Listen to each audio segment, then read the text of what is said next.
Bro నువ్వు పరిగెట్టేటప్పుడు నీకు breath control అవుతలేదా? ఇంతవరకు నీకు రన్నింగ్ టచ్ లేదు, నువ్వు ఇప్పుడే స్టార్ట్ చేస్తున్నావు. సో బ్రీత్ కంట్రోల్ అవ్వడానికి ఆల్రెడీ ఒక వీడియో చేశాను. సో అది చూడకపోయినట్లయితే ఇప్పుడు ఈ వీడియో చూడండి. అండ్ అదే విధంగా ఇది బిగినర్స్ నుంచి అడ్వాన్స్ వరకు చేసుకోవచ్చు. చాలా సింపుల్ టెక్నిక్. సో కాన్సన్ట్రేషన్ చేసి మీరు చేయండి.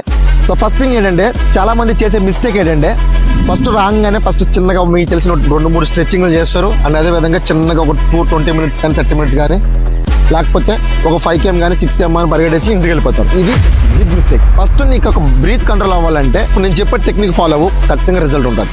ఫస్ట్ నువ్వు గ్రౌండ్లో రాగానే సింపుల్గా నువ్వు అసలు పరిగెట్టొద్దు, ఈ జాగ్ చేయద్దు, ఏం చేయొద్దు.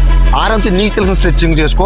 ఒక 25 minutes to 30 minutes మంచిగా వాక్ చేసి వాకింగ్ అయిపోయిన తర్వాత ఏదైనా ఒక మంచి ప్లేస్ చూసుకుని ఆరామ్సే కూర్చో. స్పైన్ కూడా స్ట్రైట్ పెట్టి బ్రీత్ అనేది గట్టిగా లాక్ చేయి.